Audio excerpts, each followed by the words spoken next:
صبح شام کی دعاؤں کے سلسلے میں آج ہم معوذات کے بارے میں پڑھیں گے۔ معوذات کا معنی ہوتا ہے قل هو اللہ احد، قل اعوذ برب الفلق اور قل اعوذ برب الناس۔ جب صرف سورۃ الفلق اور الناس ہوتی ہے تو اس کو کہتے ہیں معوذتین، لیکن جب قل هو اللہ یعنی تیسری سورت بھی ساتھ شامل ہوتی ہے تو اس کو کہتے ہیں معوذات، یعنی وہ صورتیں جن کے ذریعے اللہ تعالی کی پناہ طلب کی جاتی ہے۔ تو سب سے پہلے سورۃ الاخلاص۔ بسم اللہ الرحمن الرحیم قل هو اللہ احد اللہ الصمد لم یلد ولم یولد ولم یکن له کفوا احد۔ کہہ دیجئے وہ اللہ ایک ہے، اللہ بے نیاز ہے، نہ اس کی کوئی اولاد ہے اور نہ وہ کسی کی اولاد ہے اور نہ کوئی اس کا ہمسر ہے۔ سورۃ الفلق۔ بسم اللہ الرحمن الرحیم قل اعوذ برب الفلق من شر ما خلق ومن شر غاسق اذا وقب ومن شر النفاثات في العقد ومن شر حاسد اذا حسد۔ کہہ دیجئے میں صبح کے رب کی پناہ لیتا ہوں اس چیز کے شر سے جو اس نے پیدا کی، اور اندھیری رات کے شر سے جب وہ چھا جائے، اور گرہوں میں پھونکنے والیوں کے شر سے، اور حسد کرنے والے کے شر سے جب وہ حسد کرے۔ سورۃ الناس۔ بسم اللہ الرحمن الرحیم قل اعوذ برب الناس ملک الناس الہ الناس من شر الوسواس الخناس الذي يوسوس في صدور الناس من الجنة والناس۔ کہہ دیجئے میں پناہ لیتا ہوں لوگوں کے رب کی، لوگوں کے بادشاہ کی، لوگوں کے معبود کی، وسوسہ ڈالنے والے کے شر سے جو پلٹ پلٹ کر آنے والا ہے، جو لوگوں کے سینوں میں وسوسہ ڈالتا ہے، جنوں اور انسانوں میں سے۔ معوذات کی اپنی ایک فضیلت ہے جو احادیث سے ہمیں پتہ چلتی ہے، خاص طور پر سورۃ الفلق اور الناس کی۔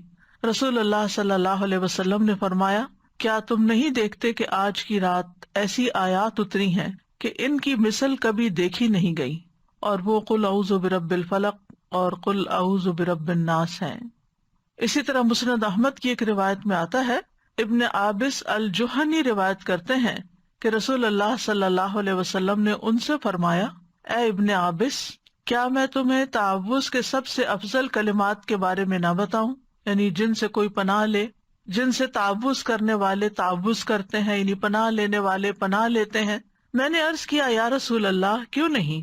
تو آپ نے فرمایا، یہ دو صورتیں ہیں، قل اعوذ برب الفلق اور قل اعوذ برب الناس۔ جو شخص صبح و شام ان کو 3 بار پڑھتا ہے وہ اسے ہر چیز سے کافی ہو جاتی ہیں۔ معاذ بن عبداللہ بن خبیب اپنے والد سے روایت کرتے ہیں، انہوں نے بیان کیا کہ ہم ایک بارش والی سخت اندھیری رات میں نکلے، جبکہ ہم رسول اللہ صلی اللہ علیہ وسلم کو ڈھونڈ رہے تھے کہ وہ ہمیں نماز پڑھائیں۔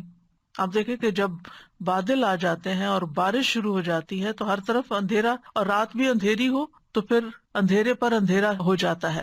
تو صحابہ پریشان ہوئے کہ تو نماز پڑھانے کا وقت ہے اور نبی صلی اللہ علیہ وسلم کہیں پر بھی نظر نہیں آ رہے، تو کیا ہوا؟ تو وہ اسی بارش میں باہر نکل گئے اور ڈھونڈنے لگ گئے آپ کو۔ تو وہ کہتے ہیں کہ ہم نے آپ کو پا لیا، تو آپ نے فرمایا، کیا تم نے نماز پڑھ لی ہے؟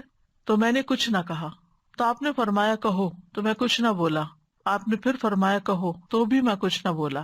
آپ نے فرمایا، کہو، تو میں نے عرض کیا، اللہ کے رسول صلی اللہ علیہ وسلم میں کیا کہوں؟ آپ نے فرمایا، کہو قل هو اللہ احد، پوری سورت، اور معوذتین یعنی قل اعوذ برب الفلق اور قل اعوذ برب الناس۔ صبح اور شام 3 بار یہ کہو تو ہر چیز سے تمہاری کفایت ہو جائے گی، یعنی تم ہر طرح کے شر سے محفوظ ہو جاؤ گے۔ امام شوکانی کہتے ہیں کہ اس حدیث میں دلیل ہے کہ ان سورتوں کی صبح اور شام تلاوت کرنا ہر اس چیز سے کفایت کرتا ہے جس سے انسان ڈرتا ہے، جو بھی اس کے خوف اور وہم اور وسوسے اور اندیشے ہوتے ہیں، خواہ وہ کچھ بھی ہو، تو ان چیزوں سے اللہ تعالیٰ اس کو بچا لیتا ہے۔ جہاں تک سورت الاخلاص کا تعلق ہے تو یہ سورت خالصتاً اللہ تعالیٰ کی صفات اور پاکی بیان کرنے پر مشتمل ہے، یعنی جب انسان اس کو پڑھتا ہے تو انسان اپنی توحید کو خالص کرتا ہے کہ میں اے رب تجھے اکیلا مانتا ہوں اور سب سے بڑا مانتا ہوں۔ قل هو اللہ احد میں آپ دیکھیے اللہ تعالیٰ اپنی ربوبیت میں، الوہیت میں، الہ ہونے میں، تمام اسماء و صفات میں اکیلا ہے، کسی صفت میں اس کا کوئی شریک نہیں۔ اللہ الصمد، الصمد کے بارے میں 3 اقوال ہیں۔ الصمد وہ سردار جس کی طرف لوگ قصد کر کے جائیں جس سے بڑا کوئی سردار نہ ہو، یعنی سب سے بڑا سردار۔ الصمد وہ جو نہ کھاتا ہو نہ پیتا ہو۔ الصمد وہ جو بے نیاز ہو، کسی کا محتاج نہ ہو۔ تو ان معنی کی بنا پر یہ لفظ صرف اللہ تعالیٰ ہی کے لیے استعمال ہو سکتا ہے، اللہ الصمد۔ ابو ہریرہ کہتے ہیں کہ یہ وہ ہستی ہے جو ہر ایک سے بے نیاز ہے جبکہ ہر کوئی اس کا محتاج ہے۔ ہم اپنی تمام حاجتوں میں، ضرورتوں میں اسی کی طرف رجوع کرتے ہیں۔ لم یلد ولم یولد، اس میں بھی اللہ تعالیٰ کی کامل بے نیازی نظر آتی ہے کہ اس کو پیدا ہونے کے لیے کسی کی ضرورت نہیں تھی اور نہ ہی اسے کسی اولاد کی ضرورت ہے کہ جو اس کا سہارا بنے۔ تو اللہ سبحانہ تعالیٰ تو الاول والآخر ہیں، وہ کسی سے جنم نہیں لیا اور نہ ہی انہوں نے کسی کو جنم دیا، سب اس کی مخلوق ہے۔ اس کے علاوہ جو کچھ بھی ہے وہ سب مخلوق ہے اور وہی خالق ہے۔ وَلَمْ يَكُنْ لَهُ كُفُوًا أَحَدٌ، اور کوئی بھی اس کے برابر کا نہیں، نہ اس کے ناموں میں، نہ اس کے کاموں میں، نہ اس کی صفات میں، اس کے ہمسر اور مثل کوئی بھی نہیں، نہ اس کے مرتبہ اور مقام کے برابر بھی کوئی نہیں، کوئی اس کے جوڑ یا ٹکر کا نہیں۔ تو اس کا مطلب یہ ہے کہ جب ہم یہ اقرار کرتے ہیں تو گویا ہم یہ کہتے ہیں کہ اللہ سبحانہ تعالیٰ سب سے بڑے ہیں اور ہم اسی کو اپنا معبود سمجھ کر اسی کے آگے جھکتے ہیں۔ پھر قل اعوذ برب الفلق، یہاں پر اعوذ کا لفظ جو ہے یہ آوازہ سے ہے۔ آوازہ کا معنی ہوتا ہے کسی چیز کے ساتھ اس کے پڑوس اور جوار میں لازم ہو جانا، یعنی کسی کے ساتھ لگ جانا، کسی کا پڑوسی بن جانا۔ جیسے وہ گوشت جو ہڈیوں کے ساتھ چپک جاتا ہے، اس سے الگ ہی نہیں ہوتا، اس کو عرب لوگ عوض کہتے ہیں کیونکہ اس نے ہڈی سے مضبوطی پکڑ لی اور اس کے ساتھ چمٹ گیا۔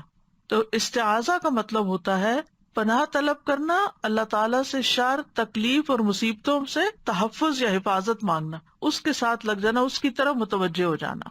اور استعاذہ میں اللہ سبحانہ تعالیٰ کی تعظیم بجا لاتا ہے انسان، کیونکہ جو پناہ لیتا ہے وہ دراصل خوف میں ہوتا ہے، یعنی جب ہم پناہ لیتے ہیں تو ہمیں اندر ایک خوف ہوتا ہے کہ ہمیں کوئی بچا لے، تو جس سے وہ پناہ طلب کرتا ہے، لیتا ہے، وہ اس کا تحفظ کرتا ہے۔ یعنی جب ہم اللہ تعالیٰ کی پناہ لیتے ہیں تو پھر اللہ تعالیٰ ہمارا بچاؤ کرتے ہیں اور ہماری حفاظت کرتے ہیں، اور اس کو دراصل تعظیم کہتے ہیں، یعنی ہم اللہ کو اپنے سے بڑا مان کر اس کی طرف جاتے ہیں، اور یہی تعظیم عبادت ہے۔ آپ دیکھیں کہ دنیا کی زندگی جو ہے وہ بہت سی آفات، تکلیفوں اور مصیبتوں سے بھری ہوئی ہے۔ انسان کے بہت سے دشمن ہیں، جن بھی، انسان بھی، اور مخلوق میں سے اور چیزیں بھی اس کو نقصان دیتے ہیں، جیسے کیڑے مکوڑے، وحشی جانور، بے شمار چیزیں ہیں۔ تو انسان کو ان ساری چیزوں سے بچنے کے لیے، ان سارے دشمنوں سے حفاظت کے لیے کوئی ایسی ہستی چاہیے جو ان سب کو کنٹرول کر سکے، اور وہ صرف اور صرف اللہ کی ذات ہے۔